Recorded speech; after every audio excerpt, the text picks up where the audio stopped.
Welcome to Seattle Sports Union. This is Abraham DeWeese. That is Ham. Once again with Brian, the Soulman Solack. How are you doing today, Brian? I'm good. How are you? Not bad. We are back at the site of Funko Field, sitting tucked up, nestled against Freddie Funko himself. If you could only see Freddie, he is huge. 16 feet in height, carrying a bat, and cheering on our local Everett AquaSox. So the Everett AquaSox are playing the where are they playing today? Vancouver. Thank you, the Canadians. I still had my mind on the Volcanoes and that, what was it, 11-inning game last week? Last Friday, yes. Oh, that was something else. Well, anyway, we got down here a little bit early and got a chance to look around the stadium, got a chance to do an interview. And speaking of interviews, I want to actually talk about one you did not too long ago with Pat Dillon. What precipitated this was, in addition to the interview you did, he was just on the radio the other day, spreading the word of the AquaSox and proselytizing how much fun it is up here. So I want to ask you a little bit about Pat Dillon and what you learned from him. What was the impression that you got from him as far as a professional? Is he like a minor leaguer trying to move up the ladder, or is he a career AquaSox? You're talking about Pat Dillon in general, yes. He's career AquaSox. He's been here, I believe this is 24th season with the AquaSox. He's been in baseball for 25 years. He loves the Pacific Northwest, and he plans on retiring as an AquaSox, is what I got. Cool. But he grew up in California as a Dodger fan, right? He was a Dodger fan, huge Vince Scully fan, and then he went off to... was it the Navy, I believe? I apologize if I get that wrong, and then he came up to UW to go to school for business. Very cool. How did he get into broadcasting? Did he tell you? He did, actually. He used to go to the Mariners games. Back then they had a promotion to where you would pay $30 and you could go broadcast an inning inside a room where it's all set up like an announcer's table and the scoreboard and everything, and he would do that every game he went to for a couple of years, give or take, and he just got better and better and thought of what a cheaper and expensive way to do it, so he started recording his voice and sitting in the third level of the Kingdome. Really? Yes. That's pretty cool. Yeah. $30, huh? Yeah, $30 a try every time they give him a tape of how he sounded, but eventually he wanted to save money, and he knew he could do this, so that's why he came up with the other plan, and then the Mariners let him broadcast inside the studios there in the Kingdome as well. That is really cool. I wish that opportunity were still available, but yeah. I'm sure they got some professional crews now, not like back then. So last week I was railing on the DH and just want to let everybody know I like the DH. What I was having a problem with was that the Seattle Mariners kept trading for DH. We had way too many. You only need one. You can only use one. I believe Pat Dillon had some thoughts on the DH, didn't he? Yeah.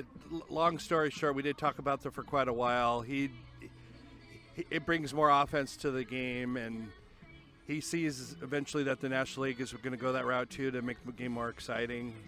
So he was pro for it. Cool. Well, thanks for doing that interview with Pat Dillon. I was able to do an interview before he got here today.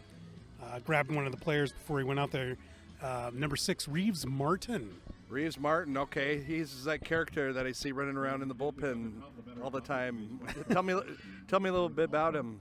Oh, yeah, sure. He's from Tampa, but he went to the University of New Orleans. He, like a lot of the players here, he ended up going through the JUCO route. JUCO, so okay. Junior college, somewhere near his hometown of Tampa, and a lot of these schools. Seattle University's one, right? Yes. Where they recruit right out of the JUCO because they get somebody that's got a little bit of polish and may have been looked over when they were recruited out of high school.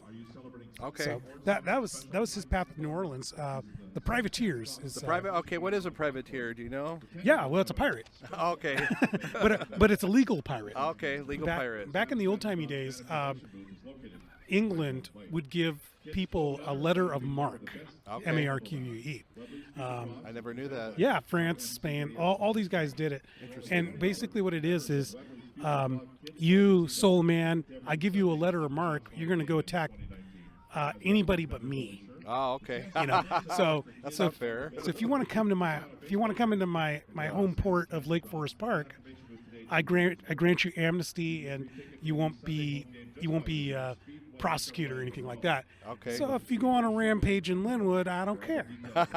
That's up to you in Linwood. That kind of thing. Fair enough. But that's what a privateer is. A pirate was just a flat out, jerk. Okay.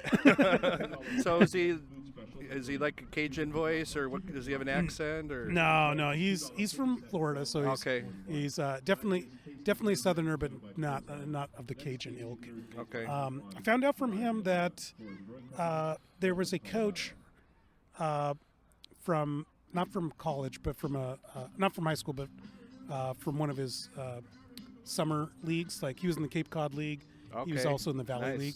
And there was a coach that went to New Orleans, so he had like a pipeline. Okay. Yeah, there's definitely a pipeline to get there. A great story. It sounds like you guys talked a long time. Oh, we had a good 25-minute conversation. Oh, wow. We were talking about his sweep of LSU. Okay. This is a big deal. I went to a small college myself. I went to Eastern. And when Eastern beat your guys, the WSU Cougars, Go Cougs. whenever they beat Oregon State, they beat Oregon State in football. And almost beat UW about 5 years ago. That's right. And that's a big deal. May not seem like a big deal to LSU. It was a pretty big deal to them. He being at it's still a D1 college. It's Sun Belt Conference. Okay. He was a little worried that he wouldn't get seen, Okay. but he was seen. And it turned out the Yankees were looking at him. Wow. The Rays were looking at him. The Mariners. And they were all talking to him. And it was really a nerve-wracking experience for him to get drafted because he didn't go on the first or second day. Okay. Even though these big league teams are telling you, we got you. You're our next pick. You're our next pick. And they kept saying it. And here it is, 6 o'clock on the third day, 6 o'clock p.m. on the third day. Or was it 6 o'clock p.m.? Might have been a little bit earlier than that. But anyway, it was getting towards dinner time is what he was saying. Okay. And nobody's calling. Oh, my. Yeah, so he was really concerned about that, but he got picked, and now he's here. And we talked about. Do you remember from the 2016 AquaSox LJ Newsome? I do. Yeah, 27th round pick. Yeah. Definitely, when you get past the 20th round, the actual round doesn't matter anymore. Mm-hmm. It's now a matter of getting yourself on a team and coming out here and proving what you got to do. Outstanding. Real quick, is he a relief pitcher or starting pitcher? Yeah, so he was a starting pitcher in high school, but made the transition to a closer. Okay. He's working on getting a third pitch because right now he's just a standard curveball, fastball guy. Okay. 95 mile an hour. Wow, for his size, wow, that's impressive. Yeah, he's a little bit of shorter guy. He's might be a little bit shorter than me. He's Russell Wilson height. Okay. So not completely undoable, but he like I said, 95 miles an hour. Gosh, that's amazing. That's one of the faster ones here on the squad. Definitely. One last thing I want to say. I'm going to go back to Pat Dillon. I just wanted to thank him for the interview. He did it. He treated us right, and the guy's a great guy. And if you all out there get a chance to listen to him, he's on 1380 KRKO when he broadcasts the games. You won't regret it. I promise. Yeah, I feel the same way about actually Reeves Martin as well. The guy set aside his time, came up and talked to me and said hello, and that's usually the way it is with a lot of the players at this level. That's awesome. Speaking of players at this level, we're going to go one level up, but just talk about a couple guys. I want to throw out there some minor league players that really caught my eye this last week. Kyle Lewis. Oh, yeah. Caught my eye playing on the Arkansas Travelers. Was the Texas Player of the Week. He's last week. Matthew Page called me out on him because I wasn't sure about if Kyle has given up or is his career going to be over with because he's getting up there in age. But he has turned it around. He's hitting the I can't think of the right word out of the ball right now, but He's at stuffing. He's at the stuffing. There you go. Thank you, Abe. The snot or whatever. But no, he's playing well. He's hitting the ball with power, driving in runs. I hope he gets called up. Maybe that's what he needed. You calling him out. There you go. Because this last week he went 11 for 21 with 2 doubles and 7 walks. So he may be over that knee injury. Would be my guess. We were talking about LJ Newsome a little bit earlier. Did you see where he leads the minor leagues in strikeouts? That's awesome. And he got called up to pitch one game for Tacoma, I believe, last weekend, too. Yes, he did. He did. He had 10 strikeouts in like 5 1/3 innings. Gave up 4 runs, but really it was because he gave up like a 2 or 3 run homer. Otherwise, he pitched an outstanding game. Another one of those 2016 AquaSox. You see it when do you see him coming up to the Mariners? Maybe if he continues to play well, I would give him a shot in September in the 40-man roster when they do call-ups. Why not? That'd be awesome. They're not going anywhere. Give him a chance. The next guy up is with the West Virginia Power, and I'm going to call him your boy because you've been talking about this guy for a while. Jared Kelenic came over in that deal for Diaz? For Diaz and Cano. Cano? Yeah. And this might be, you called it a steal. It is. It was a steal. He was first-round pick last year of the Mets. He started out this year at West Virginia, but since he's been called up to Modesto for the Nets, and he was injured briefly. He was out for a couple weeks, but I believe he's hit about 14 or 15 home runs this year already. Yeah, I got 13. Okay. But that was as of a couple days ago. Okay, and then, I mean, he's hitting for average. He's a 5-tool player. This I can't wait for this kid. He may be up in a couple years at this rate. So, 5-tool, what is that again? For the listeners, speed. Your defense. You got a strong arm defense. Hitting for power, hitting for average. I'm missing one, aren't I? Let's see. Speed, arm. I think defense has arm and okay. Glove. Okay. So glove and arm. Glove and arm. Yeah. Speed. Hit power, for average and power, I believe. And hit for power. Yeah. That's right. Yeah. I'm glad we went through that because I forget sometimes too. We're getting older, but yeah, Mariner fans should be excited about this kid. There's a reason why he's our top prospect. Got a question for you. He's not really a minor leaguer, but former University of Washington Husky Braden Bishop. He's injured again, spleen injury. 25 years old. He has 4 years at UW, 4 years in the minors. What point in your experience do you pull the plug on a player? Probably at that age, but given that he did make the roster this year, and I believe once he comes back healthy, he should be sticking around as a 4th or 5th outfielder. But yeah, 25, 26, if you've been around that long, and if you haven't cracked double or AAA by then, you're pretty much a lifelong 4A player. It was what they call it, someone who goes up and down all the time. But I still think he's got a chance as a 4th or 5th outfielder with his club. Okay. Yeah, because he doesn't show a lot of power. No, he does not. So I don't remember watching his gloves. So I wonder, what does he add to a team? He's got speed. He's got a great arm. He does, and he plays great defense. He'll probably hit for, if he gets a chance, I'd say hit 250, 260 average. He's capable of. Okay, so better than Jeremy Reed. Yes, okay.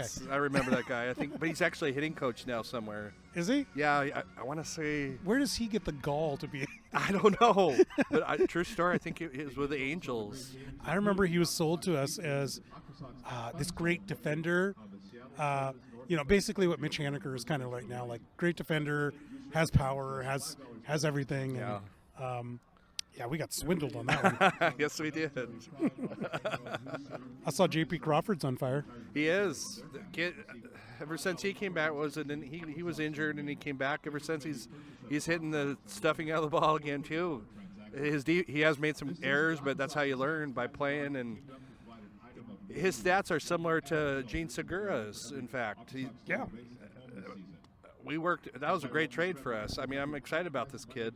Although he has errors, it's not an insurmountable amount when you compare it to the amount of times he fields the ball. Exactly. He has, I think it's 5 or 6.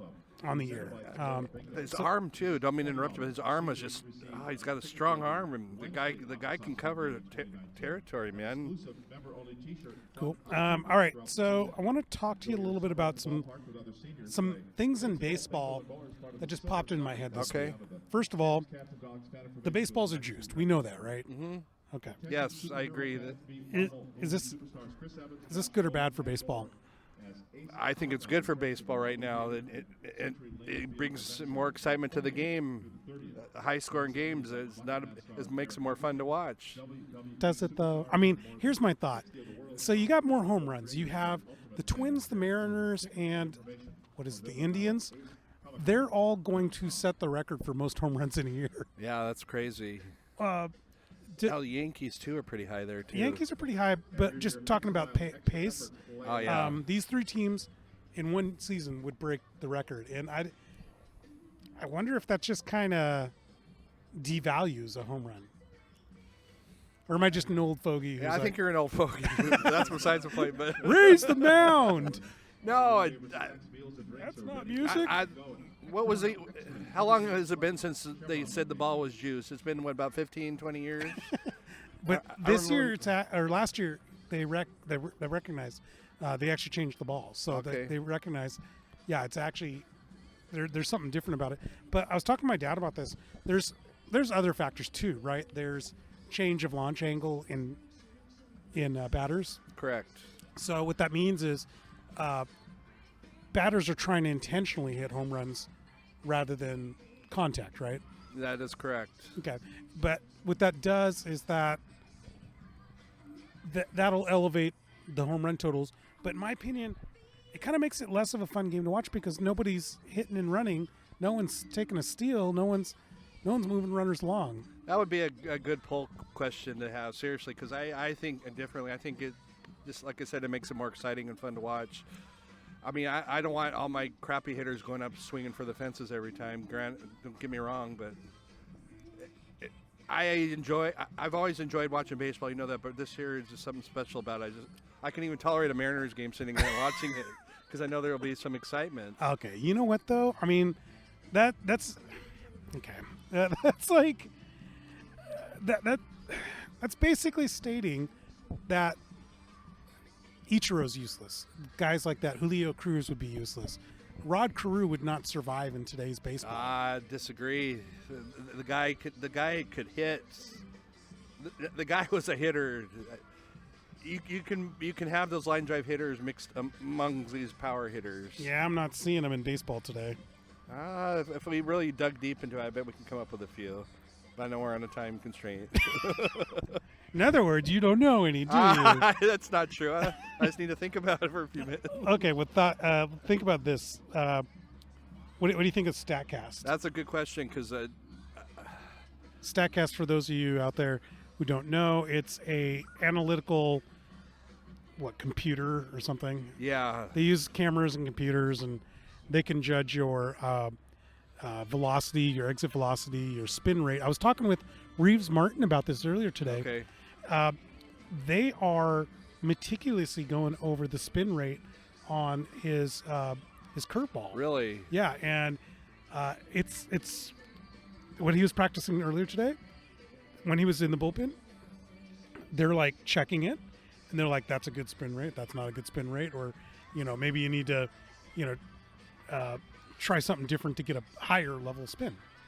That's interesting. I kind of like that, but some of the terms like the exit velocity of it when they hit the ball out, I think that's kind of dumb. I get so bored when they say exactly. Stuff like that. I mean, I never really got into it, to be honest with you, but exit velocity I thought was always a stupid term, and why did they start telling us that all of a sudden on TV? I don't know. I do like that they have more accurate home run distances. Yeah, that's a nice benefit. But do I need to know why Michael Jordan, what he particularly did to jump from the free throw line to dunk it? Oh, he had a good torque on his initial. Shut up. Exactly. Shut up. Who cares? I don't care. Anyway, what do you think of instant replay in baseball?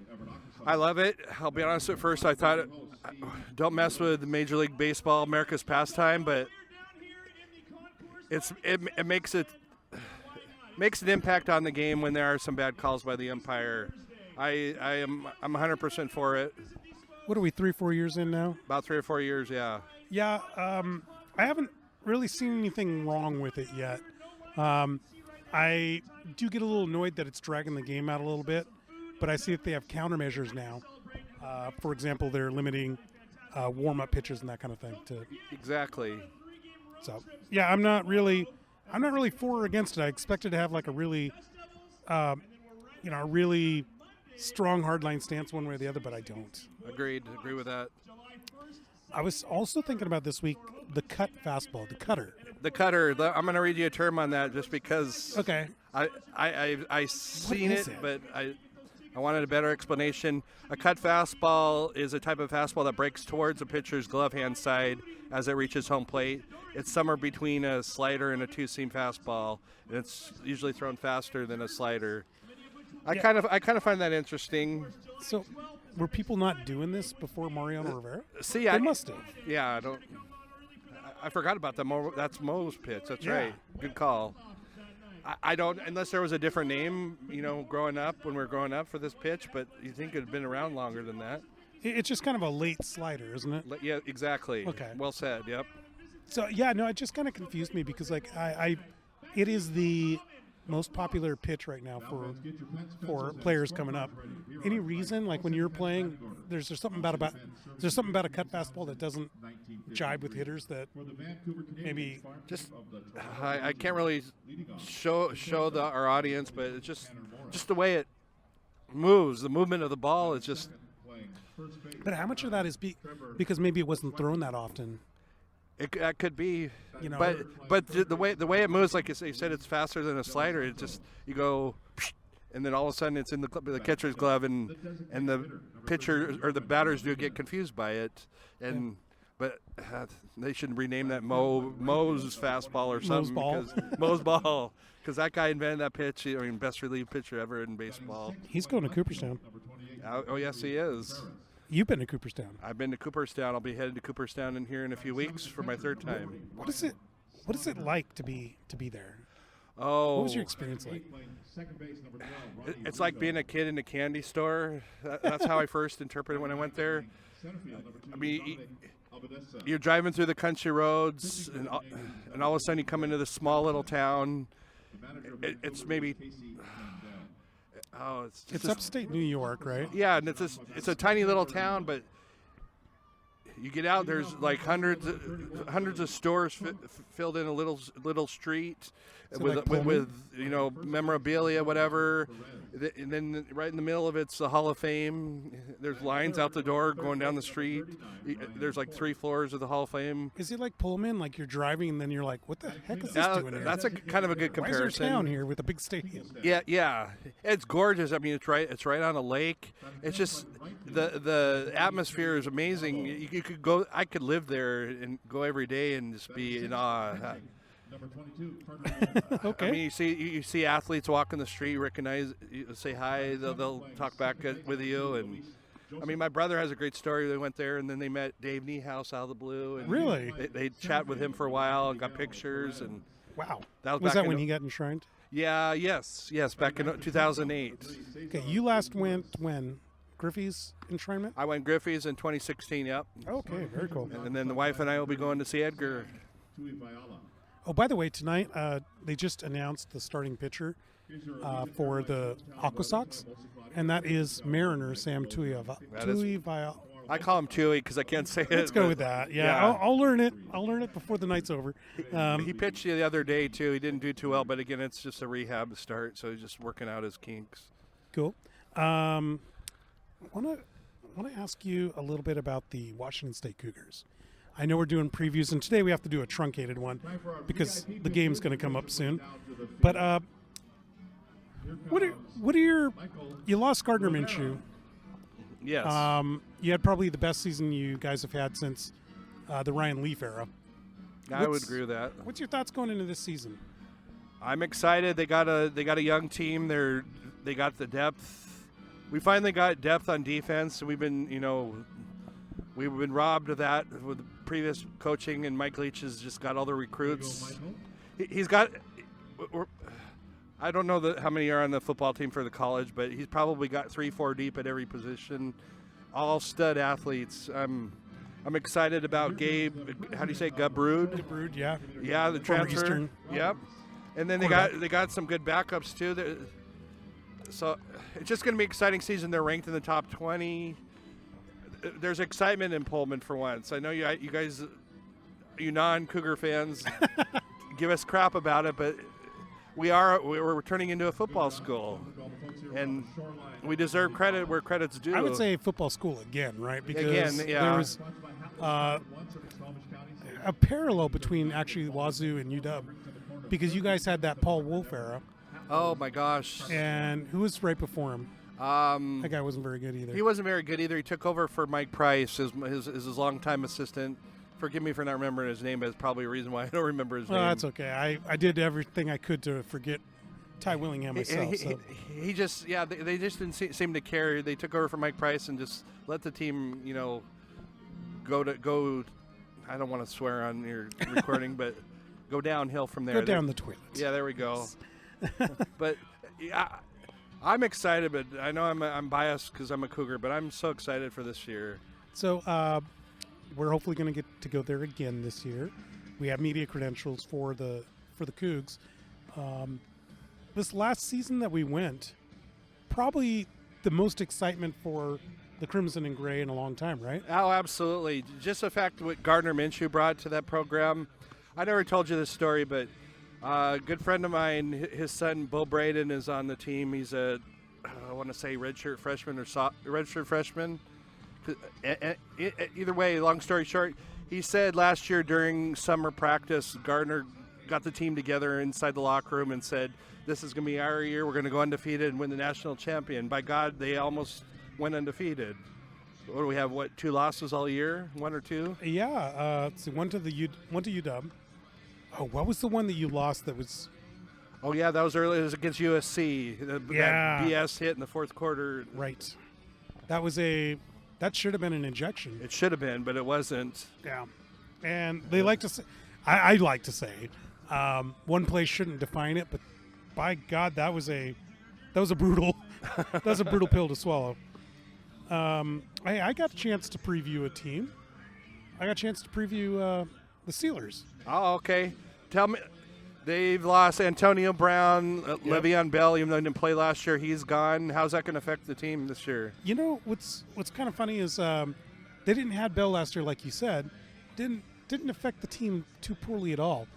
Antonio Brown obviously is going to be sorely missed, but I don't know if his attitude will be missed. Okay.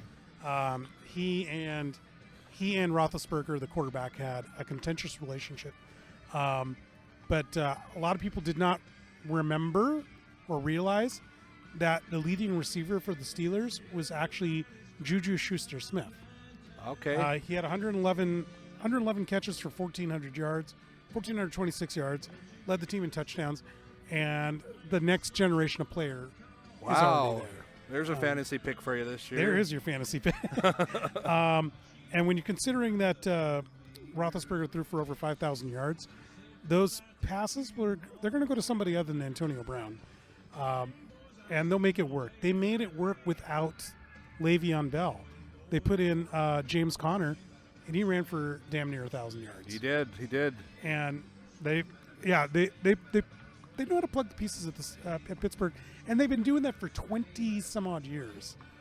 Whenever a star leaves, they find a way to just put the next man in. Yeah, they do. Well, Big Ben, you think he's a future Hall of Famer? He's already a Hall of Famer. Yeah. In my book, Hall of Fame jerk. But no, he's also a Hall of Fame. Yes, I agree with both reasons. How do you think they look this year? How are they going to do? Well, so actually, people forget they looked pretty good last year. They went 7-2-1. Their big problem was their place kicker. Their place kicker, Boswell? Yeah, Chris Boswell. He went 85 for 95 on field goals. Oh, ouch. Well, that's not bad. Well, I know. But because wait till you hear this stat. Okay. in the stretch run. So okay, I mean 85 for 95. That's okay. That's good. That's good. But what happened towards the end of the season is he had 6 missed field goals over a 6-game Ooh, I see what stretch. you're saying. He had 5 missed extra points, and they lost 4 games by fewer than 3 points. Sounds like Seahawk kickers. So their 9-6-1 season probably should have been an 11-win season. So this is a team. You take away Antonio Brown. They're still not bad. They're still right there at the cusp of playoffs. Lots gonna matter. Based off of if any of these draft picks work out, if the correct people step up, just kind of like any other team. Same with the Seahawks. I think they're very favorable in comparison. Okay, to how about Seahawks. their defense? I know they got J.J. Watt's kid. That was a great pick TJ. from last year. Yeah, but do they have anybody else who stands out? Yeah, T.J. Watts. That's J.J. Watt's brother. Yeah, That's yeah. right. I said And, son, didn't I? Oops. You said kid. Oh, kid. Okay. That could be brother. 13 sacks. He's amazing. Joe Harden is a shutdown cornerback, but they don't have a lot. And again, the parallels to the Seahawks are pretty amazing because the Seahawks have a couple good defenders and not much else. It's very similar with the Steelers, where the Steelers are going to get their best bang for their buck is in that tremendous offensive line, just finding pass protection and yards behind those guys because they've been doing that for, like I said, 20 years. 20 years, yeah. And it doesn't look like it's going to stop. Not with Marquise Pouncey and David DeCastro. I think the Ravens look good. I think the Cleveland Browns look good. In my opinion, it's still the Steelers that own that division. Wow. Okay. And the Bengals are miserable, so don't worry about them. If the Steelers lose Big Ben, if he gets hurt, is their season over? Yeah, but I mean that's true of Seahawks as well. Fair enough. I'm not certain there's any team in the NFL you can't just say pack it up for the season. Okay. Your star QB. Quick note: Keith Butler, former Seattle Seahawk, back in the '80s, is their defensive coordinator. Okay. Yep, and he's coming back for the 3rd season, and he's kind of like a stabilizing force on that defense. Again, they have 2 good stars. They have a shutdown corner in Harden. They got TJ Watts, but they're gonna have to rely on a lot of new pieces through the draft or just backups stepping up to make this work. But I'm not buying the hype on the Browns, and I'm not buying the hype on the Ravens and that glorified running back that's the quarterback. Forgot his name already. I buy the hype on the Browns, but we can talk about that another time. I think Cleveland's turned the corner with that franchise. I think that's wishful thinking and hype. But like you said, in fact, we'll make that a conversation for next week. Sounds good. We can have that argument. Then we can have Matt come in and make outrageous claims and try to supersede both of us. Well, I know we're running up against the game here, so this is like I said, this was going to be a short show. But it's supposed to rain tonight, Solack, and it's turning out to be pretty darn nice. I hope it holds off so they get the game in, but we'll see. Well, that this field, it's almost impossible to get rained out. That is true. Right? Very good point. Now, for the fans, it's easy for us to get rained out. Well, thank you, Soulman. Thank you. It's great having another show, and we'll do this once again next week. I love doing it here at Funco Field. This has been pretty good. Pretty amazing, actually. I hope you all come out to watch a game this summer. You'll have a great experience. Bring your families, whatever, but Everett does a great job here. All right. Have a great night, everybody. We'll talk to you. We'll talk with you next time. Follow us on Twitter, by the way. Oh, yes. And SeattleSportsUnion.com. Go check out our great articles. Have a great day, guys.